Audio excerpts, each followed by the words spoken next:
Okay, hi followers, we are now into part two of the Juneau vlog. So the first part of the vlog I was telling you about sort of the port excursion and what I did and climbing up the mountain and getting covered in mud and coming back. So yeah, once I'd come back and had a shower and had cleaned all the mud off the cabin bathroom floor, went for lunch. So myself and the solos that had been up the mountain, we went and met some of the other solos and went to the American Diner for lunch, which was really nice. So the American Diner is on deck 16. So like the Lido deck, and at the back, so the back of deck 16, you've got the go-kart, like the go-kart track, so Bliss Speedway as they call it, and the American Diner. And yeah, it was really good. So I had like nachos, and then I had pulled pork sliders. That was it, and then I had a bit of carrot cake. Like when you're on a cruise, you have 3 course lunch, 3 course dinner, you have everything. It's great. So yeah, we all had lunch at the American Diner, which was really, really yum. So after lunch, it was Glacier Day. So as well as having Juneau climbing up mountains and things, it was the day that we were going to do cruise down the Endicott Arm and then go and see the Dawes Glacier from the ship, which was such an experience. Like I cannot recommend that people cruise this. Like I cannot recommend it enough that people will choose a cruise that has either so this was Dawes Glacier, but another option is Glacier Bay. So I would love to come back and do another Alaskan cruise that has Glacier Bay in it. So yeah, it was so special. So between 4 p.m. and 8 p.m., the ship opened the front of the bow on deck 8. So it was like you got to go through like I think it was a crew area to access the bow of the ship. And so you went out and then you went up the stairs and there was crew going about with like trays of hot chocolate and with blankets.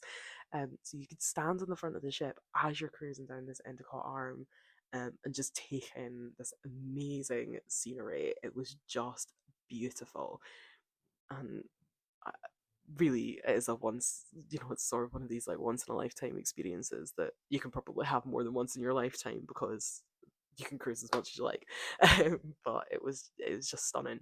So I went out and stood out there for a little while. What people were doing as well, so if they didn't want to go outside, you could also go up to deck 15 to the observation deck. So, no, not the observation deck, the observation lounge. So, the observation lounge is actually quite an interesting venue. So, I haven't actually spoken about it very much on here, but the observation lounge is quite a. I haven't really seen a venue like it on a ship. So, it has like lounge seating, so like you would have like in a bar almost, but so like low tables and quite comfy chairs and things. And it's got a bar, um, in the sort of in the middle of the observation lounge, and it's got huge glass windows that go right the way around for, in the name, observing things.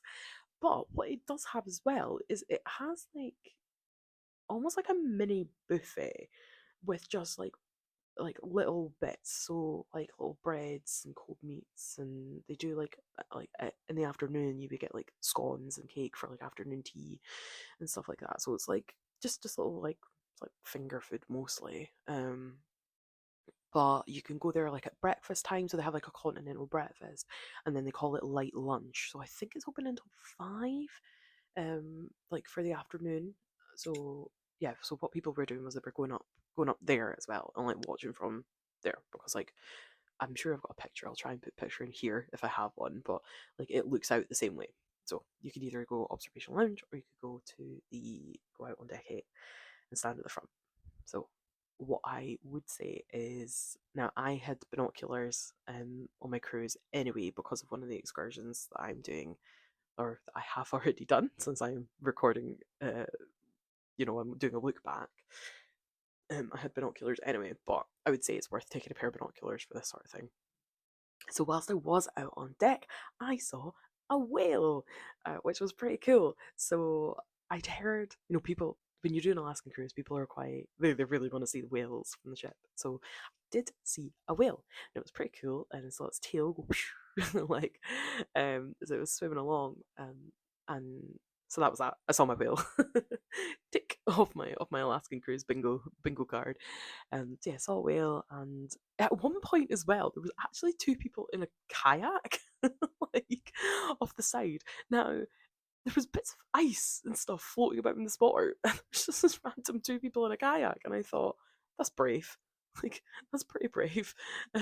So I hope they didn't fall in because it would have been really cold. But yeah, so did all that cruising and things down there, and after a while, it was getting a bit cold, and then my phone died. I didn't have a power bank, and my phone had died, and I thought, oh right, that's it. I can't take any more photos and stuff. So I then went up to my balcony with the intention of either going back outside onto that sort of the bow of the ship at deck 8, or going up to the observation lounge. However, I actually found at the point where we were, my balcony was a great place to be. So I would say I am someone that doesn't normally choose a balcony cabin. I normally pick whatever the most budget efficient option is, which is typically an inside. If it's a very small amount, like £60 or something to upgrade to an outside, I will pick an outside because it's nice to have daylight.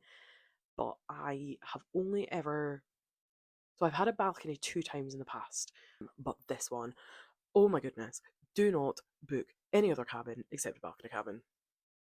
No doubt about it, you need a balcony cabin if you're going to do Alaska. Um, I would have been, I think I really would have been so like almost heartbroken in myself if I had come on this and I had done my usual of I'm going to take the cheapest option so I can do more cruises. I think I would have been so disappointed in myself if I'd done that and didn't have a balcony, because I spent so much time on my balcony this cruise, and especially for this Dawes Glacier cruise by. It was, I've got so many photos and time lapses and stuff that I've taken from the balcony, and they're just amazing. So I cannot emphasize enough, book a balcony cabin. And I was on the starboard side as well. I didn't optionally pick which balcony I got. I just knew I was getting a balcony. So that's where I've ended up, and it was just perfect. Deck 13 starboard. It's called a forward cabin, but I would say it's probably more mid forward. So yeah, I'm gonna put some like photos and some stuff in here so that you can just sort of take it in for yourself and see what was what. Because yeah, it was just so special. So I'm gonna put this in here and let you have a look, have a watch.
So I hope you enjoyed that, and I hope that even just seeing that glacier in itself has convinced you enough to book an Alaskan cruise. Because yeah, it was just magical. So what I would say as well, is that all the kind of cruises that I tend to book, I haven't really been that far afield. I kind of just do Europe, like mostly like Western Med, Canaries, or I've done Norway once as well. And doing this one, I think, has definitely sort of shown me that I should really go further afield, because just the experience I've had has just been incredible. So definitely thinking for future cruises that I want to definitely want to look maybe to go a bit further afield. And I think it's also given me the confidence to kind of say, actually, no, you can fly somewhere that you've never been before, and you will be okay getting your transfer. You will be fine. You're not going to miss the ship. Like, it's easy enough to navigate. So yeah, that's definitely given me the confidence for that. I would say in terms of kind of how I felt about the cruise and the sort of activities and stuff that I've done so far anyway, particularly with sort of the Glacier Day, the mountain day, it feels most like to me like Norway. So I did Norway at the end of last year, so October, November 2024 on Ambassador Ambition, so on a tiny ship that was only, so on the ship at the time there was 900 passengers, and this cruise is definitely giving me like Norway vibes. And my next cruise is actually Norwegian fjords as well, so it's going to be really similar. But that fact of like wanting to stand out, wanting to look at the scenery and stuff, is definitely quite similar. The one thing I would say that I wish I did bring, and I was gonna bring it, I was so set I was bringing it, but then when I weighed my case at home, it was like 23 kilograms. But then when I weighed it at the airport, it was 21, and I was like, oh no, I could have fitted it in. I was gonna bring my like fake dry robe. I actually took that with me to Norway last year, and it was the best decision I could have made. I used it so much for like getting out the hot tubs and things like that. So like got on the hot tub, put my dry robe on, zipped it up, and off I went. But also for sitting out like during the day when you're like wanting to look out at the scenery and stuff like that. Now, when you're outside, because obviously this cruise by was like 4 hours, it's a long time, and it's very windy. That's the thing as well. So even if the temperature is not that cold, it is windy because obviously you're moving on a ship outside. So I really wish I did bring it. So there we go. There's another top tip you may want to, if you have one, see if you can make some space for it. So I will end this vlog by talking about dinner. So after all the glaciers and the cruise buys and things, it was dinner time, which I had another specialty dining. So again with another solo, and we went to, I believe it's called La Cucina, which is one of the specialty restaurants, and that is an Italian. That was so good as well. So at the Italian, the starter, I had double pasta, a double carbed. Don't judge me, but like the starters, because it's Italian, you can have pasta as a starter. So I had like a carbonara, so it was like a starter size, but it was so yummy. And then I think I had the best lasagna I've ever had in my life. I had this massive piece of lasagna, which was incredible. 10 out of 10 recommend.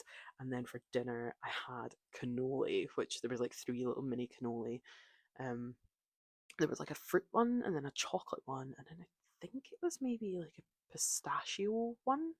I can't quite remember. I would need to check the picture. I'll put pictures in, of course, of my food because we all love a food picture. But yeah, that was the three cannoli, mini cannoli. Um, and again, as per my night in Sitka, I was tired after dinner. It was just, again, it'd been such a big day as well because obviously it had been mountain day, it'd been glacier day, it'd been early morning. I was still jet lagged. I was so tired after dinner, so I ended up again going to my bed at about 10 p.m.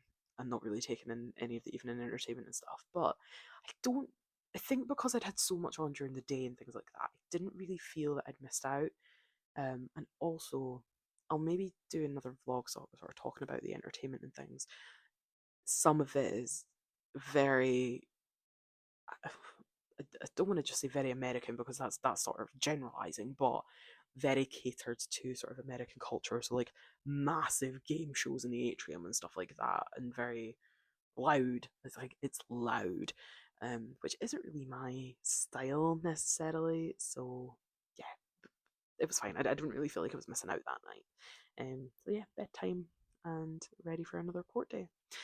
So I'm gonna end this vlog here, and next vlog will be for our next port, which was Icy Strait Point, where I went to the Spaskai River wildlife excursion to see some wildlife, and I've got some great vlog content for that. So looking forward to sharing it. So catch you in the next vlog.